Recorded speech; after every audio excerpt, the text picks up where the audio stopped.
Welcome to NFT Tokenomics Office Hours, Episode 4. My name is Nicholas.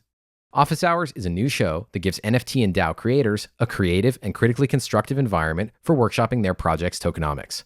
Jango and I are here to help people with a project or a community to refine their sense of who their audience is, what they are uniquely well positioned to monetize, and how to go to market. On this week's episode, we discuss two different projects. STVG joins us to discuss Merch Squad, a community-funded merchandise project built on Juicebox.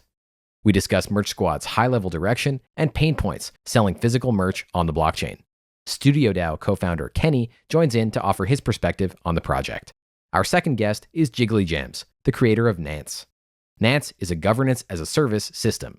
It comprises a proposal authoring and voting front end and a sophisticated purpose-built Discord bot. We discuss the project's core value prop and various go-to-market strategies. If you have feedback, please send me a DM on Twitter at Nicholas with 4 leading N's, or drop into the Juicebox Discord at discord.gg/juicebox. Start a thread for your project in the Project Creators channel, or join the Office Hours thread for a discussion of this show in particular. If you'd like to discuss your project with us on air, please drop into the live recording each Wednesday at 4:20 p.m. Eastern Time, 2120 UTC. Thanks, and enjoy the show. Hey everybody, happy 420, another Office Hours. How's it going, Jango? How's it going, Stevie? What's up, y'all? Happy 420. Right time, right place, right vibe. How did that banana bread go? You had to experiment after a few pieces of equipment. It's a heavy duty ordeal, you know. You're like a young Nigella. You're like I'll take it. A pastry chef. I wish someone had pastry office hours Oh my God. 420 on Thursdays. How's it going, Stevie? Everything's going really well.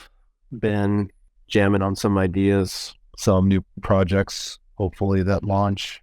Trying to talk through some onboarding stuff with a few project creators, and including myself, talking to myself, trying to keep my pitch tight so that I follow my own suggestions for today.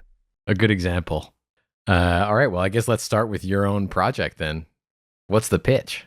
So I've been working on Merch Squad for a long time, as you guys know, probably over a year, trying to pair NFTs with real world ROIs. And the original idea was to be able to have an NFT, and then you get merchandise sent to you. And then in future merch drops with different communities, if you hold a certain NFT or a pair of certain NFTs, then you're entitled to like free rewards, basically. So now with the tiered rewards NFT contracts at Juicebox, it's sort of allowed me to think about it a little bit more. Spoke with Jango a little bit about it, trying to figure out different solutions. So I started also trying to think through how I'm going to make a cool NFT, because in the past I was just doing basically the apparel proofs, which aren't very exciting. And it was all about the utility, but at the same time, you could have something cool and maybe pair it with an artist that is motivated to, drop an NFT or be exposed to a different market. So I'm going that route with Justin Harder, who will probably be introduced into the NFT world here, hopefully very soon. So the original idea is sticking right now. When you purchase an NFT on Juicebox, which is the ENS's app Merch Squad. So if you want to take a look at the Juicebox project, it's on mainnet, but not accepting payments. You're purchasing the NFT for 0.06, which earlier today was about $100. And once you purchase that NFT, the success pop-up window comes up and you click on that. It takes you to a store. And what I'd like to do is make it so there are 4 options for you to be able to claim, but you could only claim 2. So you have to pick, which 2 items you're going to get. Now, I'm on support calls with Manifold, trying to figure out how to bundle products together, because right now you're token gating each product, and you can limit per wallet how many items they get. So let's say 1 per wallet, but that means that if there's 4 items, they are entitled to 4 items, because if there's no way to limit. So I'm being able to select 2 items, you connect your wallet, claim the 2 items, you put in your shipping information, the buyer pays for shipping. So that's not covered, which is something also that I'm sort of struggling with. And then they get their item and they keep their NFT. Cool. So the main thing you're trying to do is let people buy physical merch by purchasing an NFT, and they get to keep the NFT. Is that the main thing? Correct. Okay. Which creates the need to have cool NFTs, which is where I've been struggling for a while. And so now with partnering with my buddy Justin, who in his world is very well known, but not well known at all in the NFT space because he's never done that before. The goal is to now drop this first NFT, which is Watermelon Skater, or Skater Melon is what it's called. And then hopefully, like the next month, there'll be another one and another one. And it's also an opportunity, hopefully, to get some other artists to, want to like be introduced, and maybe communities that they're a part of that want apparel as well. So you're introducing this artist, you're introducing the community, you're getting the merchandise, you're getting the NFT, and go from there. Got it. So do you see people as being primarily motivated by buying the NFT or the physical merch, or it's a package deal? There's no priority. I think it's both. Got it. Okay. And part of the pitch is the introducing of artists to the scene, or something like that. Is it just by dint of being available via the merch squad that introduction takes place, or is there some idea about what it means? Like why is that significant, or that's something that grows in significance over time? I think it's going to grow in significance over time because for Justin in particular, there are some other things in the works that will be introducing him later, like Nouns Ecosystem, Art House, and these other things that we're doing together. But I don't necessarily think it has to be like a curated art drop. But I think a lot of these communities that want merchandise in this way, where they want to pay in ETH or, they want some new way to do this, have artists within that community. So it could be a good, hey, who is someone that you would like to drop an NFT for? And like, let's slap their art on some apparel as well. That was another idea. And then if things are going well, perhaps there is like a split and funds can go one way to help a community treasury. So I don't know. I haven't thought that through. Right now, it's mainly for Juicebox apparel, especially for ETH Denver and that sort of scene, is get the NFT, pick 2 items, and it gets shipped to your house. Cool. And the merch items are viewable on. Is this where the manifolds come in, or go straight to Shopify? Like how would we see like this like the options for apparel? Because I think there is going to be a subset of people who are going to be driven to go through the mint process to get to the other side, right? Like just to get to like the piece of merch that they want to wear. So how might we also incorporate kind of making sure that the end result, if like in that user journey, the end result is the piece of merch that they actually want? I feel like a lot of the feedback that has gone through in the JB Discord thread for this project has been like, what are the designs that different people kind of want? And therein, is there a particular look and feel that is merch squad specific, or are we catering towards just what's the most in demand, at least from an emoji upvote perspective? So I've always been more of the minimalist type design guy, and going back to like the original JB merch that I did a while ago. So I'd like to keep it like that just because it's subtle and you can wear it anywhere. There are some new designs that I'm using from Stage, but to answer your first question, you can view the apparel that's available for this first drop by going to the website link on my Juicebox project. So that will take you to the Shopify storefront, but you can't buy it unless you have the NFT. So you can't claim it unless you have the NFT. Now, if you want to do the mystery box sort of thing that, Mios and I had talked about earlier, you could just mint the NFT and then find the items later, but there's really no point. I mean, you could preview the items and And then will motivate you. So the reason I wanted to go like 4 items, but you could only claim 2 is number one, so that there's got to be a profit. You know what I mean? Like I can't give away, and I don't want to make the price point of the NFT too much to where it, turns people away. But the second thing is, my hope is that you can add another tier later on, or it will incentivize people to maybe buy 2 of the NFTs to say, hey, man, I got these 2, but I really wanted this other thing too. So that's why I wanted there to be like, you have to pick, like you pick it. Yeah, it seems like a little bit complicated to have to go all this roundabout way to get something. I realize it's probably not by choice, but more by limitations of what you've got as tools in front of you.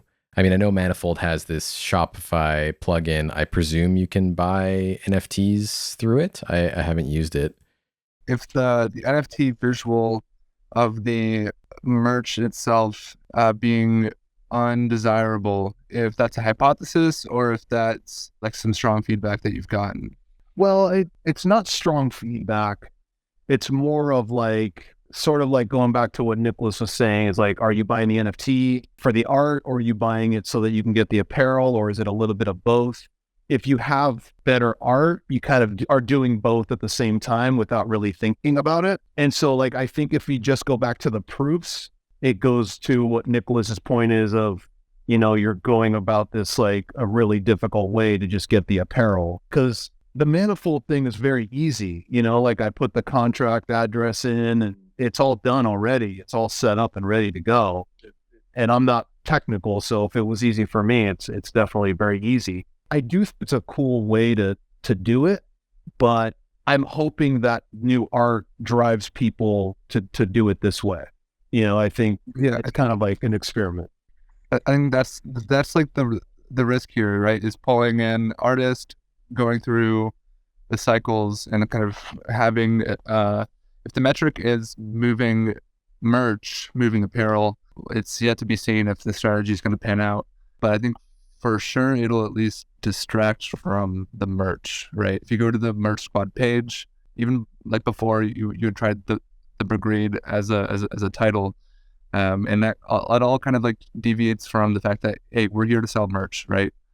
So I wonder if we're able to articulate that as the goal. I understand that might not be the goal, and there might be some artist empowerment kind of thesis in the work as well. But if we were to assume we're going merch is the goal, like moving merch, I wonder if it's not even worth putting like 100 tiers of just a bunch of different proofs. Just like try as many different proofs as possible.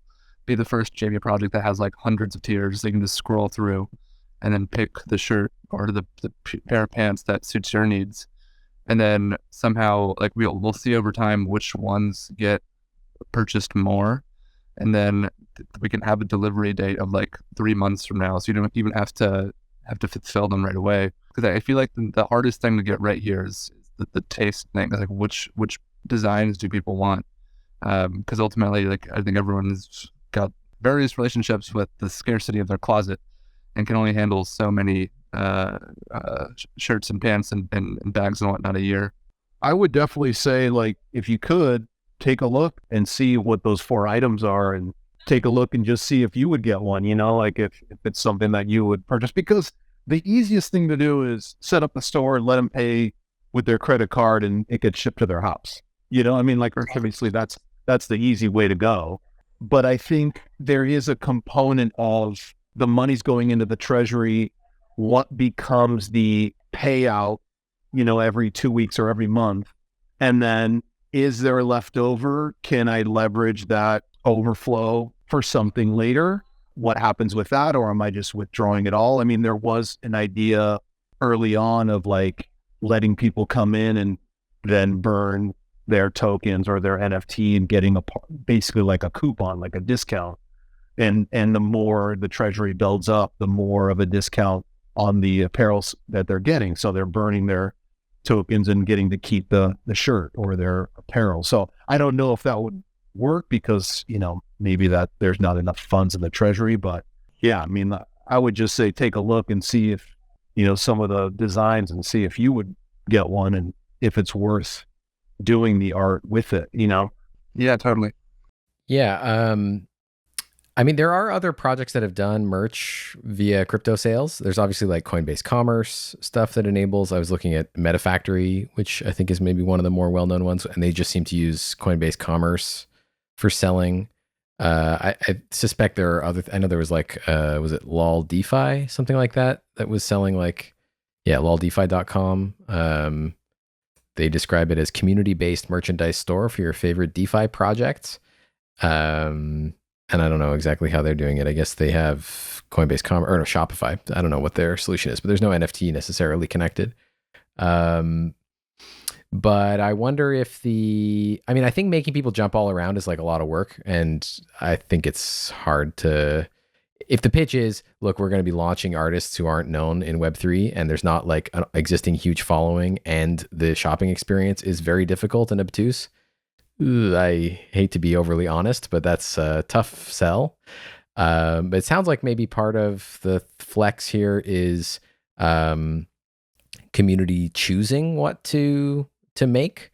So maybe you're even like maybe there are no shirts yet. Maybe everybody buys an NFT and then you get to vote on what design. Anybody from the community can submit a design, or you can supply some designs and they can choose. I don't know if that's interesting to people, but that seems like something that might merit the sort of slower process.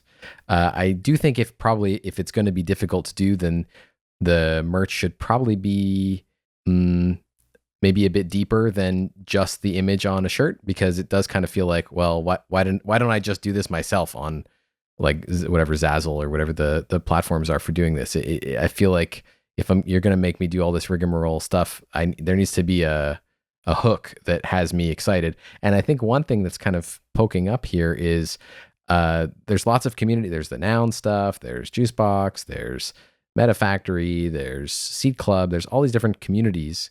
And maybe there's a way to kind of create some game around the community getting together with the will to have merch before the merch is designed, and then collectively choosing or somehow selecting a person to choose, or soliciting art from various people, or I don't know, something that has more. Because I think if it's just print on demand shirts in a very difficult shopping experience, I'm not sure it's better than Shopify Direct. So let me ask you this real quick. When you say like the difficulty of, getting the shirt, what's your impression of how the process would work or the flow?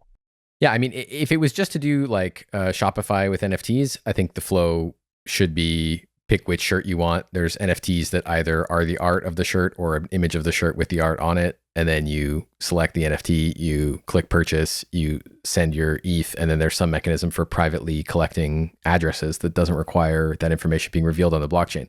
If you're going to so like if you want to simplify shopping, and then maybe you say, and it should actually have a credit card.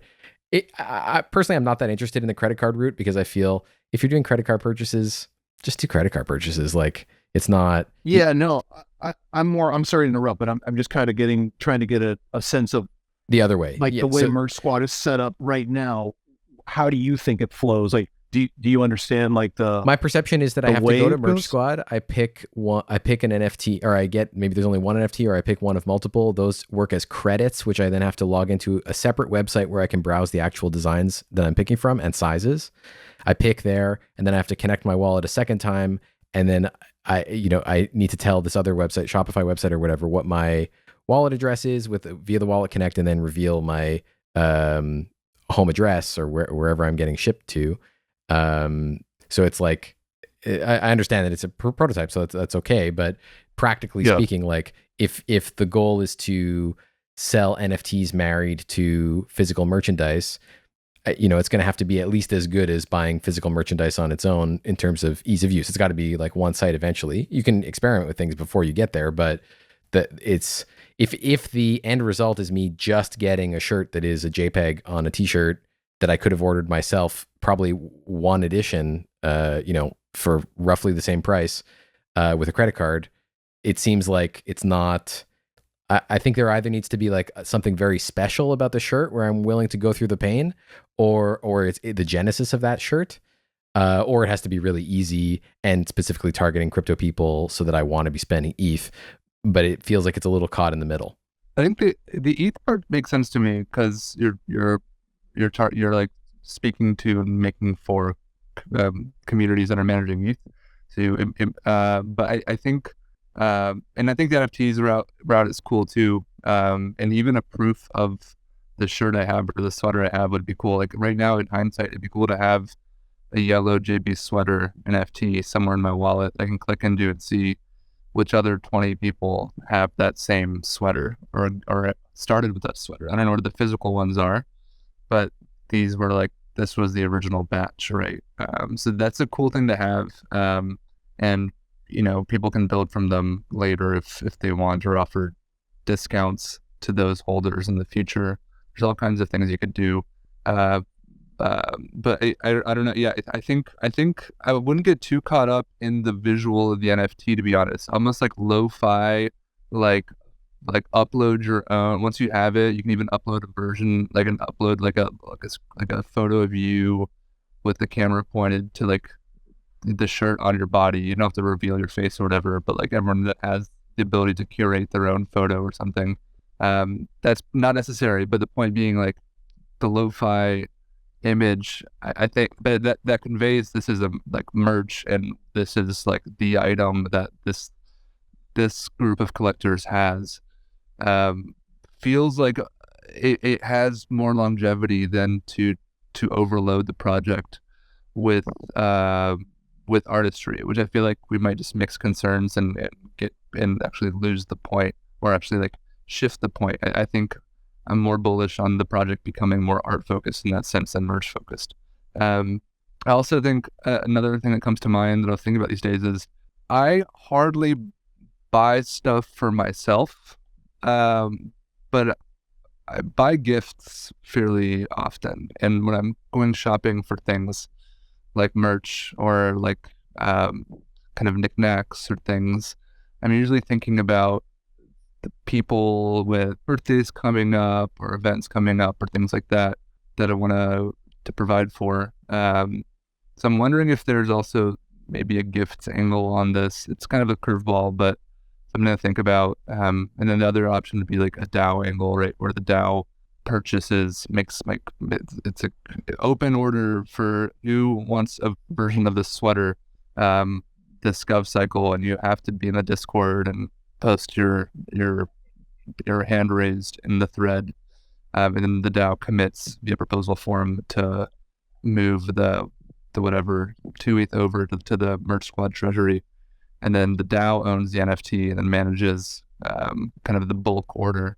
I think those might be higher demand, like gifts, and then like DAO bulk orders might be higher demand than individuals. Although the individuals certainly still have to curate the items that are being had. And then you could then build kind of auxiliary NFTs to distribute to the individuals that are receiving the gifts or receiving the individual items from the bulk order.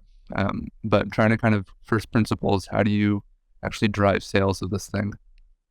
Yeah, so I mean, it sounds like going back to just like the original form of Merch Squad is kind of the way to go, going back to that original idea. I mean, I just threw a Google form in the Discord, took the orders, got the ETH sent to the treasury, the original Merch Squad treasury, and those things got shipped out. And I collected ETH addresses. So when you said, who has the orange or who has the black, the yellow or who has the black, I actually do have that information. And then I did the same thing with SharkDAO. And, the first people who got the light blue hoodie, those were free. They just got them because I gifted them to them. And there was only that one original order, that one original version. So, I mean, yeah, I don't see a problem or a thing, any issue with going back to that at all. I mean, I think it was cool. It was easy, but I did run into the problems of like, including you, Jango, just like, hey, I don't know this dude yet. I don't want to give him my address, and those kinds of things. Yeah, so totally. Those are hurdles that I can't ever really overcome, At least with the other storefront idea, it takes it sort of out of my hands, and, people are a little bit more trusting of these, like, totally other, so. Yeah. And we do have NFT rewards now, like an actual medium for you to post visual content on the project page that I think we could leverage, and the NFTs seem to be the connective tissue between Web3 land and kind of the treasury buildup and the actual order fulfillment on a Shopify. So maybe there's some question actually that I've really wanted to ask you guys, and that is, okay, the original idea going back was having you hold a Shark DAO, like Nicholas, you hold a Shark DAO hoodie, I think, and a Juicebox crew neck. Okay. Giving that person something that other people are ordering just because you have those two things. So I'm doing a drop for, I don't know, XYZ DAO. And because, you know, Nicholas has the Juicebox and Shark DAO, he gets XYZ DAO apparel, not because he wanted it, just because I'm sending it to him as like, hey, here's your reward for holding these two things. I don't know who pays for that or how that gets paid. But again, that was part of the original idea of like something showing up in your mailbox, you know, once a month and going, oh my God, I didn't order this, but this is so cool because I originally purchased this thing. Yeah, that's kind of fun. That creates like this. I like the gifts. I like gifts. It's a nice. I like gifts too. I don't know that I want, like, I don't necessarily know that I want merch for things that I don't like. You don't want it to feel like spam. So maybe it's not so programmed. Like maybe if you have Shark DAO, maybe it makes sense to get a Juicebox thing when there's a run of Juicebox stuff being made. But I don't know that I necessarily want some random DeFi project on Solana I never heard of, or, you know, something. I don't really want it in my mailbox. Like it would feel more annoying than caring if it's not overlapping. But I mean, the general idea though, you get like, it could be highly curated, like in how they're connected, but in general, that gives you a reason to spend more on a shirt than its face value, right? So I'm not only buying the NFT and the shirt now, but I'm having an option of surprises down the road, which is pretty cool. That is pretty cool. Yeah. I think maybe like what would it take to like refocus on, say, like selling Seed Club on the idea of like, I don't know, maybe anybody can buy an NFT. It's going to entitle you to at least one physical merch item. Where it's almost like a bounty. Like we're going to use those tokens to vote on what we actually want to make from some submissions and open submissions, and maybe you make sure there's at least one really good submission in there. And then if you want out until the voting starts, you can like redeem your NFT and get back the amount that you paid. You get a refund. You know, like because I think there's something untapped here about like there's lots of communities. Maybe everybody wants merch. Every community wants merch, but maybe nobody's willing to like go really organize it. So is there something you could use to kind of cross-pollinate something useful across all of these communities where they can kind of permissionlessly like, you know, just start using, you know, just buy an NFT in the name of their project and then it like kicks off the thing, or, you know, DM you and then there's an NFT available for all the different communities. And as soon as you hit a certain level, like, I don't know, 25 have been purchased. Okay, we're going to start the voting process. Something a little more like unique to the experience rather than just the Shopify kind of thing. Yeah, and maybe start with the people who have already purchased something from me, from those like 2 or 3 communities that I've already worked with, you know, back in the day. Yeah, like it's a merch squad event. It's like anybody can start. It doesn't need the DAOs, multi-sig, whatever. No. It's just like they DM you, you'll make an NFT on the project. If it sells more than 25, then we kick off the thing or something. I don't know, some mechanism that's comprehensible, easy to understand, and can kind of mobilize all of the will for merch within a group where there isn't maybe the will to execute the merch. Yeah, I like that. And then I think that also inspires not like instead of being like a one treasury maxi project, have more single purpose treasuries runs, right? Where you can pop something up, sell a particular subset of ideas, and then have funds accumulate there, and that's meant to solve a specific problem, and then deprecate that treasury once that problem is solved and go to another one. And then, you know, there's probably affordances we can make in the front end to actually group these products together better, maybe similar owner or something. But maybe the answer isn't like one treasury that has to manage relationship with all these communities and all of these like small pockets of potential energy that are more directed at specific. Yeah, I think you could run a like Shark DAO specific project, or you could just do Merch Squad and there's a Shark NFT. And the only reason I think of it is because it's going to be quite expensive to deploy all those NFTs. The projects are cheap, but the NFTs are going to cost $100 each contract, or so I guess a little less in the future. Definitely seems like a project fit for an L2 come summertime. Well, I mean, a lot to think about. I think we have this merch order that I'd like to get done with some 4 items in that Merch Squad channel. So I'll probably be throwing out some order forms so that people can start getting some stuff if they want, and maybe launch it back to the old school way, like you guys are saying. I would try and check out the other projects that are doing merch in the space and try and learn from their failures before having to do all that work yourself again. If it's been done, like there's lots of people who have wanted to do merch related to NFT culture and DeFi culture and DAO culture. So I feel like there's some people you could talk to who would tell you like what's up. Yeah, I mean, I think what I'm struggling with is like that there's like I don't want to take up too much. I know you guys have other guests, so I want to wrap my part up, but I think the thing I struggle with is that you have people who are really into it and like are willing to spend their ETH, and then there's people who just want the shirt. They want to go to a conference and rock the shirt, and they'll pay $20, on their credit card and have it shipped to their house, and they don't really care. And so it's like, in a way, you kind of want to make sure that they're satisfied and happy, and you also want to create like a new way of doing it, but you don't want to miss out on certain things either, So I'm kind of struggling with like, what is my goal here? Like, is the goal to get the people like that didn't get a Juicebox crew, or am I just trying to like come up with some unique way that I like the reward thing, the gift thing. Personally, you hold these 2 things and you get this, but there has to be money there because it can't be out of pocket, obviously. So as you onboard new communities, they fund the next round of gifts for the people who contributed before, is the way I'm viewing it. So, yeah, I mean, a lot to think about, and I'll just keep jamming in that channel. And also, huge, huge art from your friends who have been helping up until this point. So it's not to discredit the value that incredible artworks bring to things. It's just, I wonder if there's a better application of those that don't distract from the merch mission. But I would love to see how to bring those artworks more prominent as well. Yeah, I do kind of wonder, like, like every NFT collection I just want to, I don't want to belabor it. I just want to sort of reel back. At the beginning of this conversation, there was a moment when it was like, okay, just like selling it the credit card way is the easy way. And first of all, I think we dismiss the difficulty of even doing that.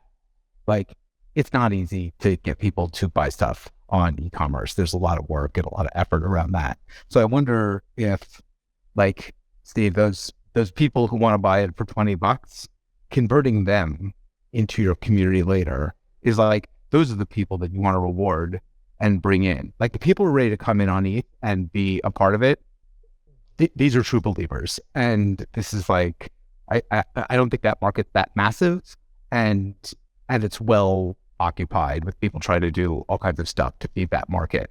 I think the world of, like, let's say if it's the Malarkey or something like that, like getting people to buy the merch and then converting them into NFT holders that then give them secondary gifts and powers.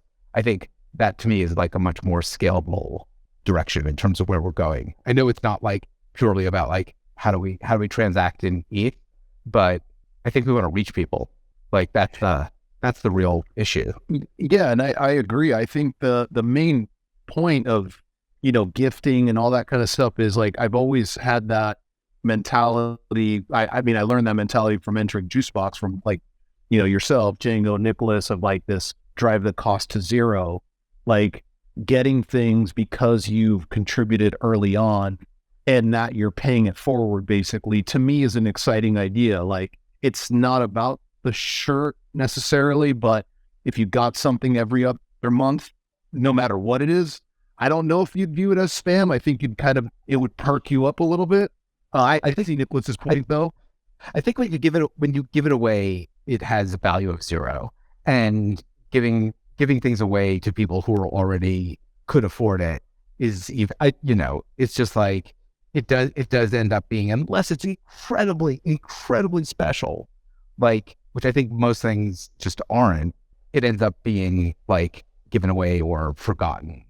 And I think it's like, I think it'd be better to bonus people when they, like, if you buy, maybe you have access to a special one, or if you have the NFT, you get the next level up or something of what it is. But I think it's like the world of just giving away tons of value in airdrops to people who have started earlier, just like, it just makes it all mercenary and not about like the thing itself. Like, I just think like those mechanisms, yeah, you just attract people who are that's what their motivation is, and so then that's what your community becomes. But what about the mentality of like, Jango got a Juicebox crew, and so he put in more than what it was worth. He paid $50 for it when it was really 25, right? And then 2 months from now, he gets a Studio DAO shirt. Is that person not going to be curious and interested as to what Studio DAO is? And then perhaps bringing that new person into a new community, and then the Studio DAO drop, they've paid their money for their apparel, and then down the line, they get something in the mail and it says XYZ DAO. Well, okay, I'm going to at least check this out. I'm at least going to see what this is. Okay, it's stupid. I'm over it. Or wow, this is kind of cool. Like, don't you see like that network effect being created based off of something physical rather than something digital? I think the actual fulfillment of the Studio DAO shirt to me in that instance is less important. Even if you just put it in front of me and gave me a discount or something, that would be sufficient for me to be curious and interpret the design as something I want to wear or not. I mean, to be honest, I'm more interested in the design. I think like the merch itself, I want to feel good in it, and I want it to look good. And it's cool to know that there's other people around who also have it. Like, it's great seeing other folks wear the yellow sweater that we hang out with my like Web3 friends.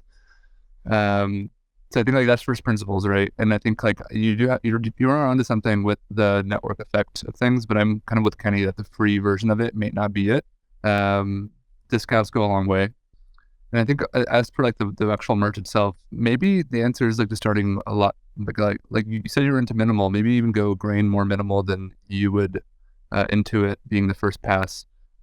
Just to like see how, like, focus on kind of the quality of the shirt, and then just get some aspect of the vibe across, and just see how well we can kind of sell very minimal merch. That's interesting. I don't know if I agree, but I feel like part of the challenge with this is that there's an effort to not do too much, like to just kind of middleman like DAO communities or NFT communities and like print on demand stuff. Whereas I feel like there's a lot of project, like every NFT collection as part of its shill game says you're going to get merch in the mail for owning a Bored Ape or whatever. And it's perceived of in the NFT community, like there was Merciless Fun was made of moonbirds for Nicholas, are you okay? Oh, am I not doing well? Question. How about all right, a little bit of wild idea. How about we sell a great sweater or a great shirt, and I consider the original black and yellow JB sweaters like great sweaters, and maybe have a base brand, maybe don't, but then sell patches for communities over time and have a really elegant like way to distribute, and then add patches to a sweater or something that's not kitschy and Boy Scoutsy. Could be interesting. Then you can start to like kind of collect your communities on a single piece of clothing as opposed to proliferate many pieces of clothing around. It might also be an alternative that's like low cost, but still has the community effect, which I think you're right is might be the powerful aspect here. That's interesting. I would be down to experiment with something like that. Definitely. It also feels like heavier and more like high touch, more delicate slightly, which I think is good. Like we don't want the that stuff that you wouldn't feel guilty just putting in a thrift store a year later, right? We want the stuff that like the sweater you're going to wear delicately. No way. Yeah, I think it's like, are you trying to get do something helpful for a community that doesn't have the wherewithal to do it itself and I'll be able to charge them an ETH? I mean, obviously there's like an intrinsic problem here, which is people don't want to associate their ETH address with their home address. So that's like maybe the number one challenge here, which is not easy to surmount, frankly.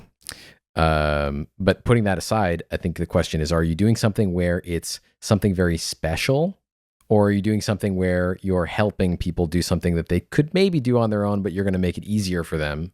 I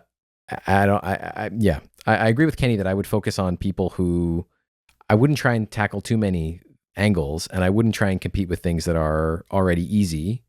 But maybe, I don't know if I completely understood Kenny's point, but I would look for the like people in a community that want something and are not going to make it for themselves. That seems like a valuable area to contribute to. But probably need to focus on one or the other. I think it's interesting that Jango suggests to go even more minimal. My suggestion would be, it's got to be like something I don't feel I can just do myself by using one of the many websites that offers a service. There is something about the community ownership of everyone having the same NFT. You can look it up online and see who also has the same clothing. That's cool too. But that in that way, it's like it's about the specialness of the thing. So it feels like the physical object should be quite special too, if you're trying to create this whole energy, right? Yeah, no, and I agree. I think the one thing that I've come to realize though is that, curating like really high level art, and I've been in touch with a few people. One of them in particular is Trouble Andrew, Gucci Ghost, who did some huge NFT sales back like last year, and did some designs for Gucci, and we go way back. We know each other fairly well, and it's you have to be. I mean, it's not like you can just like create a one of one. You know what I mean? Like this highly curated fashion and an art, it's so much harder than people think it is. It's I'm not a fashion person, and it takes a lot of, that would be cool too. That was another sort of like pie in the sky idea, is like this highly curated one of one. Okay, you can get this jacket from let's say Gucci Ghost, and you can only buy it on ETH. That's the only way you could buy it, and you could only buy it on Juicebox, and it's a one of one. Whoever gets it gets it. That would be like a dream to do something like that. But yeah, I'm not that person, like I'll just be, I know what I'm capable of and what I'm not. That's not me. I'm not a fashion guy. So, I think you don't really know what ends up being special. You don't know if special ends up being the small embroidered outline of a logo, like on the back, or if it's the pant leg with fruits all over it, right? I think both can come off to certain people or certain communities or certain just points in time as special and worth propagating and worth wearing. Maybe there's a like more like a risk reward spread along those. I don't know, but I think like from a distribution perspective, the address is going to be the hard part, which you've already dealt with. But maybe there's something to be said about the growing conference schedule and the nature of conferences as distribution points for like base garments and maybe patches, if that's the way to go. I know, like, as we've seen over the past year, people tend to take several, so then when they meet up with their other contributors on the other side of the world, they can pass along stuff. So these things tend to propagate. So maybe the direct to individual via the NFT sale, maybe that's not it as much as we've been pointing out. Maybe some bulk order where the DAO kind of deems, let's make a shit ton of this, it should exist, and let's pay a merch squad staff to get someone at events wherever they are, and have a table, have a place where they're actually distributing the copies, right? And in this world, it may make sense to make that like more along the lines of the patches, where you have a base piece, and then you have an easy to proliferate alt pieces, so you're not carrying around you don't have to pick and choose how many of which communities do you carry around with you anytime. There's I want on the I think the patch and the modular idea is I think that's super cool. And there's Early Majority does that.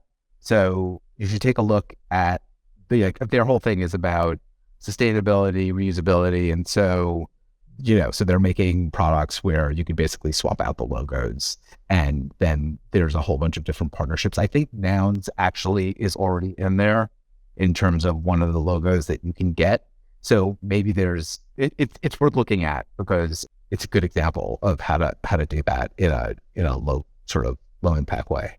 Cool. I'll check that out for sure. And like I said, I don't want to take up too much time. I know you have other guests, and so I'm going to bow out for now. And I just 100% appreciate the honesty and openness about this conversation. I think this is really valuable. And for anybody who's listening in the future or right now, if you have an idea, I think this is a really good forum to test it out and get some feedback, positive, negative, neutral. I think it's great. So thanks again for that.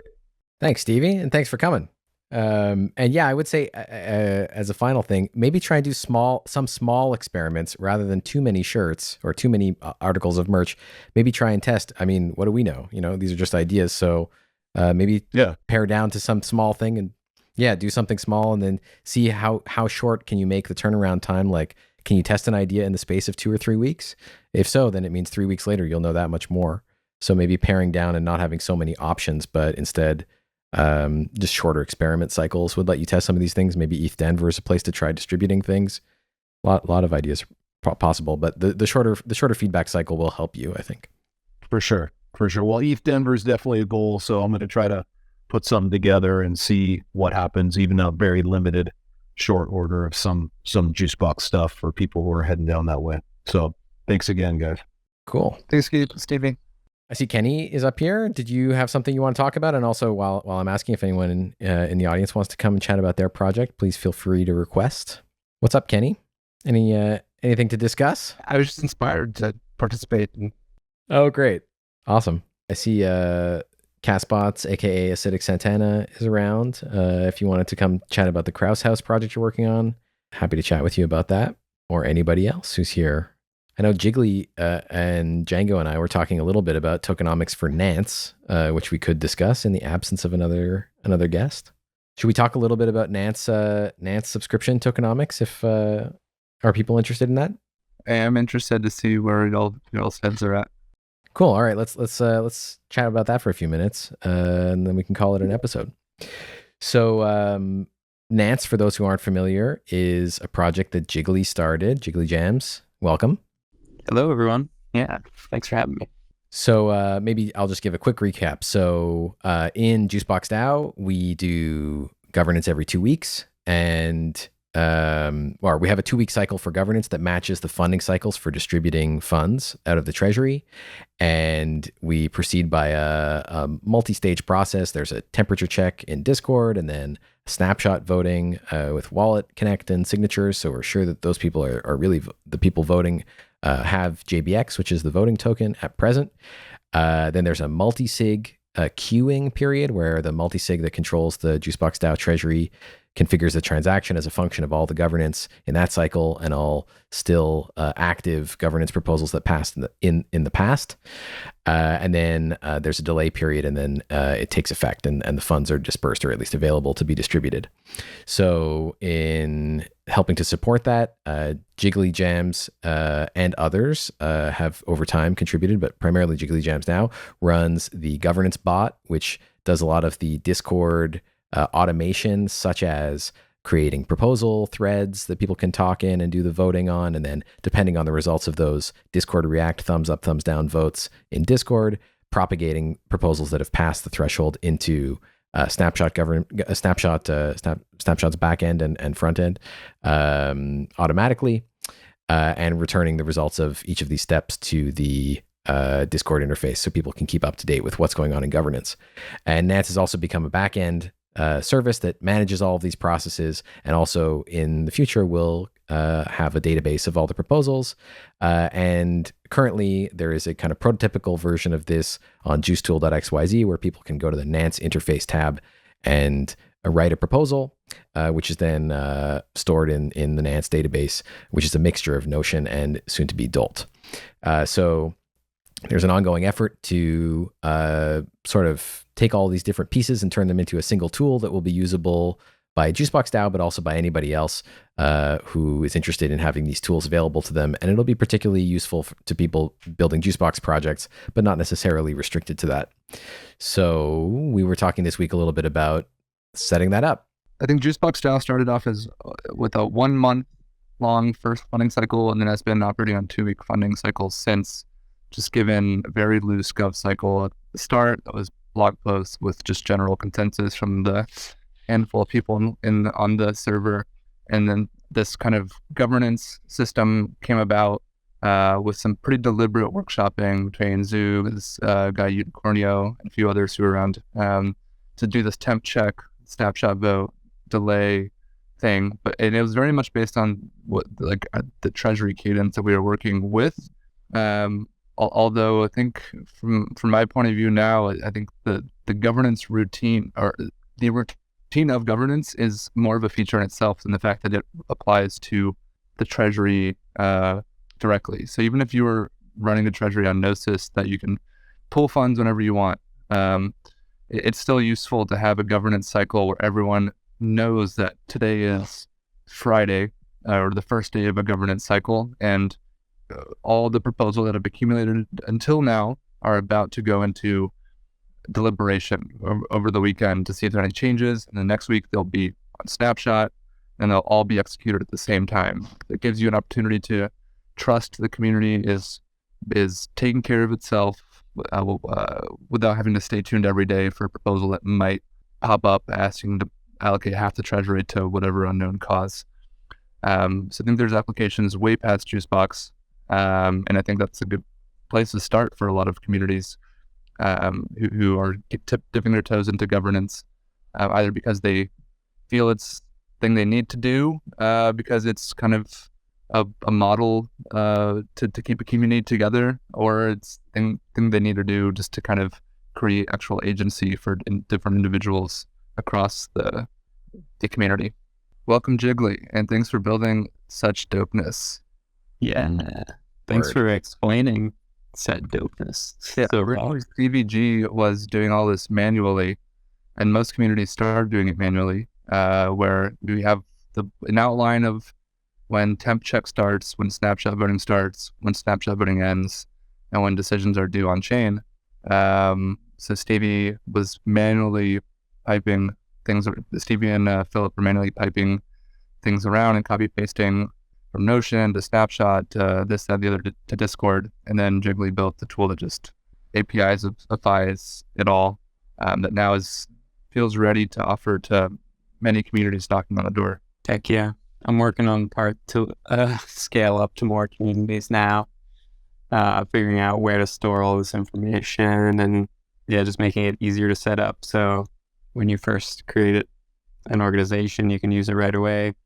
And like Jango was saying, with or without a Juicebox, I think it still makes sense to have this cadence, know where proposals are going to be stored, not having people send around like Google Docs and things with information being split across many platforms. That's kind of why I saw the need for this tool and have been, building it for I guess it's been like almost a year now or more. Yeah. And thanks Nicholas and Jango for digging into tokenomics for a bit of this week. Been fun. I think that's a decent starting point. Is if you're in Stevie's shoes and you were manually doing all this, you understand the value of having the automated tool, both a time actually moving information around, as well as the stress and the high pressure nature of it as the decisions being made are scaling. So I think tokenomics is interesting here because if not Nance, it's a manual process, or it's another tool of sorts, which I'm not sure if you're aware of similar things around, but I'm not aware of any. So if the encouraging thing to do at first is to fork a process and conduct it manually, the next question from someone who's done it once is, okay, how can I not do this anymore but still have it work? And I think there's definitely a difficulty that scales with proposal count. So if you're doing one proposal infrequently, it's maybe no big deal. But if you reliably getting 2 or more proposals a cycle, it's delicate. Yeah, totally agree. Yeah, and that's always been the question. Like right now, it's like harder to set up a Nance for a new organization than like one person doing one proposal every 2 weeks or every month. So yeah, once I bring down that barrier to entry, it'll then make sense for everyone to spin it up right away. And yeah, as far as I could see like a per proposal or like a range of proposals that you would get going through kind of the Nance pipeline, that you could scale up like as your DAO grows or as your number of proposals grows. Maybe it's only certain cycles you're seeing a lot of engagement. You could see something along those lines working well, and that's when you would see the value. Like you're saying, once there's a certain number of proposals, it becomes extremely daunting to get them through this process. And Jago said like API-ifying this, like, yeah, I can imagine having 2 versions of Nance. One where like you still have to go to some interface and like click a button to like initiate and kick off a temperature check or push to snapshot. Like you still go to a website and click a button, and then another version that's like automated and on a schedule. Just because of the scheduling aspect has another layer of hosting and complexity and cron jobs that go along with it. So those are kind of like 2 different pieces that I'm trying to separate now and see if we can run like both of those versions. So it'd be like a lower cost one where someone still has to go and press the button maybe, but it's still much easier than copy and pasting each proposal. And then there's like a fully managed, fully timed version as well. I think, let's break down the costs on your end. When does the service itself pay for compute? And this is not counting your time, obviously, but what are the incurring costs and how do they scale? Yeah, right now, like the way I have it set up right now, like every organization needs like, a Node.js process running that like schedules all of these different tasks. And then that's always running, even though it doesn't necessarily need to. I could definitely strip it down and use some kind of like cron API service. And then the costs become much lower. I don't have to have that server running all the time for each organization. It would just like hit an API endpoint that I could schedule through some like cron job API. So I think, I'd have to move to that to really get the automated version out to multiple communities.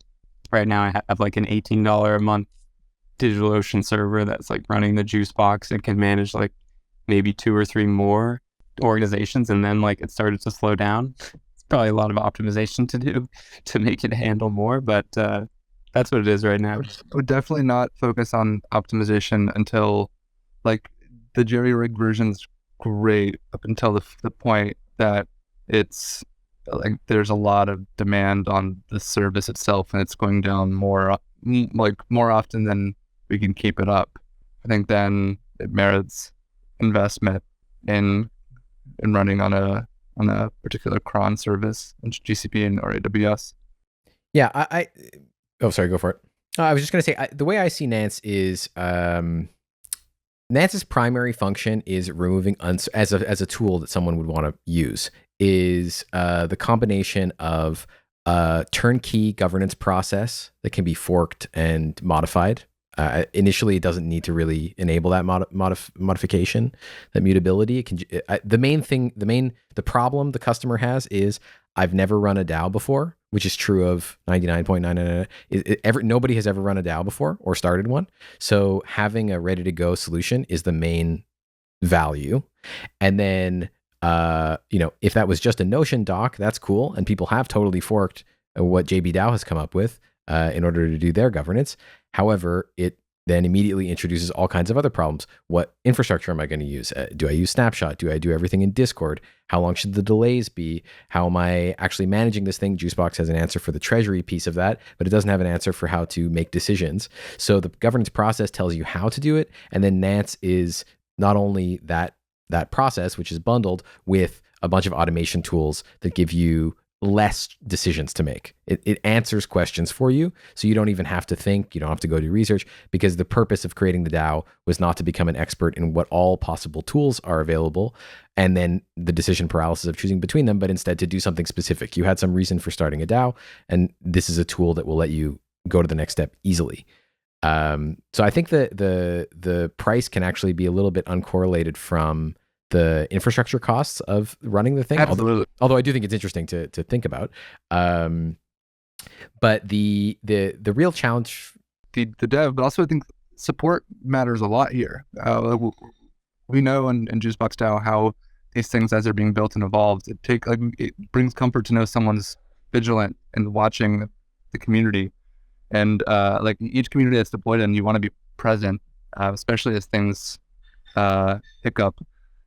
Like, and that's worth a lot, just that presence. Totally. The challenge is it's a huge mental demand to help someone who doesn't really know how to run a DAO. So the cost for that should be astronomical. But at the same time, we're in an ecosystem where all the governance tools are free. Governor Bravo is free, Open Zeppelin Governor is free, Tally is free, Snapshot is free, Discord is free, everything is free. So maybe you're right to put the focus on it's the support that you're really paying for, even more than the tool. I'll also say I think here it goes back to like the reason why I'm here and a lot of us are here is that fees are important for the sustainability of the work we do and each other. When you're paying a fee, you're not just paying the fee and comparing it to other fees you pay, you're co-owning the service, right? So anyone who's paying a fee to use this in the beginning, the pitch is not, hey, here's a cost, evaluate it as just another cost, but here's a cost and come own like this thing and help us build it. And I think that's really kind of what drives the flexibility of what that fee can be. That's very true. Yeah, that's a good way of putting it. Yeah, all these other tools have, raised VC money, and that's where all the ownership is. So, and the employees and everyone else involved. But that's a good way to put it, Jango. It's like this other path. You're a co-owner. So yeah, that's important to like get that thought process out there and frame the cost of the service in that way. Absolutely. And then the other thing that I think we talked a little bit about this offline, but it is interesting that there is a strong, like, I think the product probably is stronger the more tightly it's married to the Juicebox funding cycle, based on this conversation earlier today, because the time, like the cyclical governance is like a clock style governance deviates wildly from the majority of governance. Most governance is more about pre-specified delays, voting periods and such. So you can make a proposal at any point if you have sufficient number of tokens, and then it has to reach a quorum within a certain duration, but there's no schedule. So I think we were talking earlier about trying to maybe juggle both of these or something, but I think it's actually probably a pretty good idea to stick with the cyclical one and really focus on that. And Jango, I think you had some good points about how it reduces the stress of managing or participating in a project. Yeah, I don't know how some communities manage like the potential influx of proposals at random times. I'm also impressed at how operations have tended to scale at JB over the year while not getting too inundated all the time.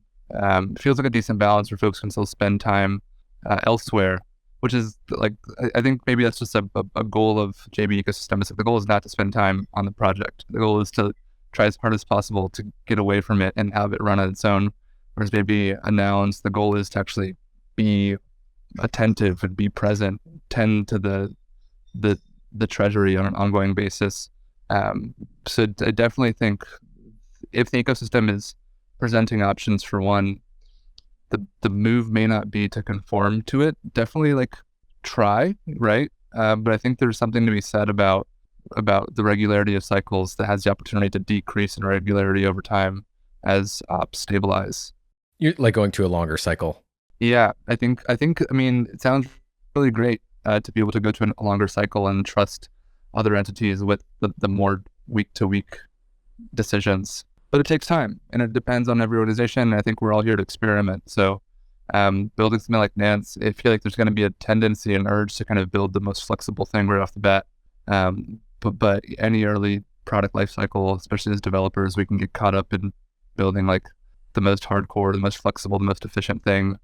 And then I guess instead of just manually sticking in there instances, depending on who's knocking at the door, which I think in this type of product is going to be the move. It's going to be a slow start. We're going to have to do a lot of work on recruiting. But luckily, I think there are quite a few communities, 20 plus people already together. Maybe they already have some decision-making cadence, maybe a token, but they don't have a pattern yet. They don't have like a formality. Yeah, exactly. And I think that's the biggest sale. It's like, stop asking yourselves questions, take a look at this thing, diligence it, and if you like it, just go. Like, start doing your thing, even more so than any of the technical stuff, because I think all of the technical solutions give people like fear of lock-in, or all kinds of more questions. But the real unlock is, this is what you were looking for. This is a thing. It's a process that you can modify a little bit, and it's all the tools required to execute it with as little manual oversight as necessary. From a one-person multi-sig to a many-person multi-sig to an on-chain governance contract, hopefully those are all proof of concepts we'll want to pay out. But the flexibility is huge. And I think that gradient bar that you made, Nicholas, a few months ago, I've seen that copy-pasted in different places now, or referenced in different places. I think that's a very, very strong way to think about governance. And there's a lot of stress right now on on-chainness. But I think we're all familiar with the rigidity that can cause too, especially when people don't really know what their formality needs to be to best inform what their mission. It's not always on chain, but maybe tends that way over time. Should the product be like governance as a service for while it's starting up? And so it's not that the server cost $18. Is it worth $500 a month to have someone who comes with a toolkit that can get automated over time? But at the beginning, it's like, okay, you want your community to be able to run 10 proposals over the course of the month. Like something that's just like makes it more of an out of box, like hands-on solution. Because you're told like the rigidity of it, not to, make everything about Shark DAO, but like the moment when the shark came up and we needed to raise more money and the Juicebox was closed, people needed to be convinced to do the right thing. And we did the right thing, but it was not the on-chain rules that we had already put in place. So it's always going to be the mushy piece is going to be the most interesting one. Yeah, and the real challenge with that is that the truth is, running your DAO as a service is worth a lot of money, but it's difficult to convince people of that. I think people will most likely tend to just not do the DAO or let their DAO grind to a halt, rather than pay the multiple ETH a month it's worth to have somebody actually make sure that your DAO continues to exist. So maybe something like, we talked a little bit about subscriptions or something just to get the ball rolling with a little bit of revenue. Part of me feels like the majority of the revenue and the majority of the salaries should be coming from Juicebox DAO grants, because this is a very, very desirable thing for Juicebox DAO's interest. But at the same time, I think it makes perfect sense that people who are using the service should be paying in order to value it, to be invested in the service, and to also become co-owners of it. So maybe it's something like, you can buy an NFT for a 3-month period or something like that. And maybe the first month is always free for anybody who wants to get on board, or something like that. Or matching, just underwrite it for a period of time until the service is like mature enough to really be charged for what it's actually worth. And there's a track record. Totally. A demo goes a long way here. And just one sample proposal, even if we have a canonical sample proposal, that has some flavor to it, or we find one for each community that's like speaks to them, and we just post it and invite people to go and participate in that process. It's helpful. I remember like when Juicebox DAO was trying to figure all this shit out, and we tried Coordinate, right? We did it. We went and set it up, went through the rules. We had someone around who was willing to help. We used it, and it just didn't fit what we were trying to do, and that's totally great too. But if we hadn't done that, we'd still be asking that question, why don't we try Coordinate? So just having that demo, or that once through, I think will be beneficial for sure. Well, maybe it's the constitution of the DAO passing that proposal is always free. Like you can always use Nance to set up the governance of your system. That's free for sure. I think the first three are free. Setting up the constitution, doing something that's specific to your DAO, and the third proposal is hiring Nance to actually come on and be paid as the DAO. So it's like we go third. Like it's like, but I think it's like, who wouldn't sign up for that? Like, yeah, it's proved its right. value. Yeah, I always imagine having at least some minimum number for free. That's why. But one of them should be hiring you. Like, just totally. The last one should be like, here, we believe in this so much that after we work with you for 2 weeks, you're going to just use this to hire us. And exactly, it's a minute demo. Yeah, I love that. Where it's not a fixed rubric or anything. It's just like a series of precedents that we set just by doing great work, and in the open, it should work itself out. Right. Yeah.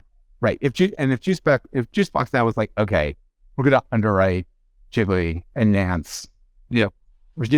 To run through that process with 5 DAOs or stuff, like, just so there's money, it's support, you can go into it full-throated, and then, if you do it for 5 and 2 end up signing up, great, then you know what your number is, and like you can get better at it, or I think there's something there. Yeah, it's cool. I also wonder if because like seeing other DAOs use it is a great motivator. So seeing Juicebox DAO use it to great success is motivating for others to fork the process.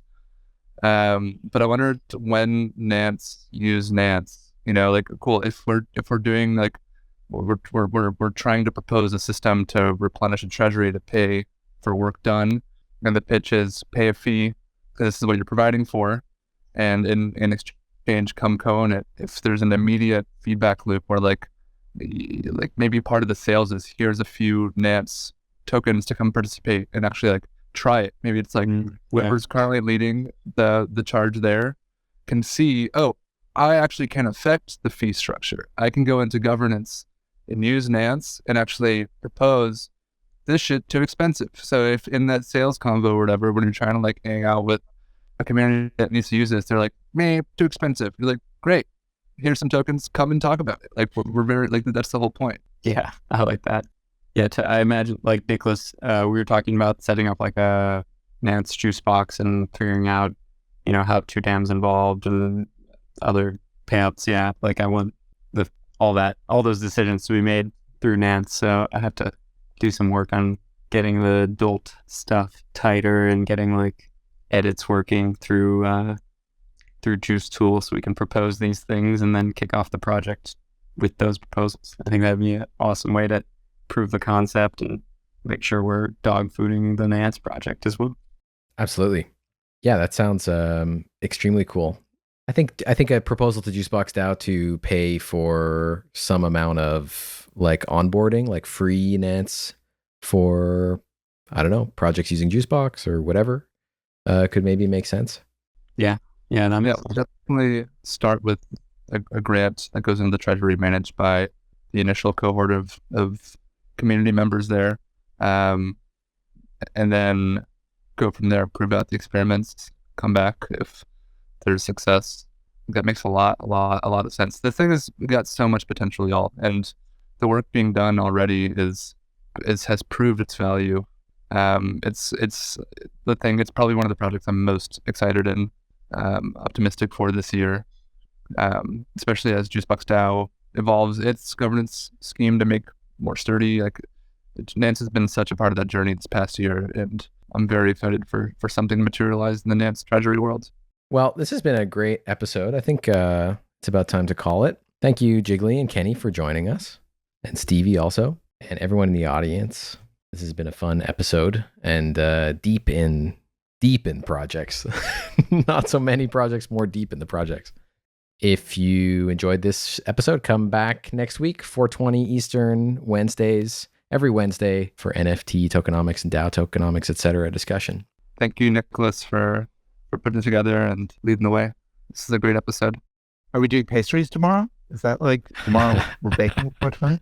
You can lead that one. Yeah, tomorrow we'll turn on the heat and start kneading the bread.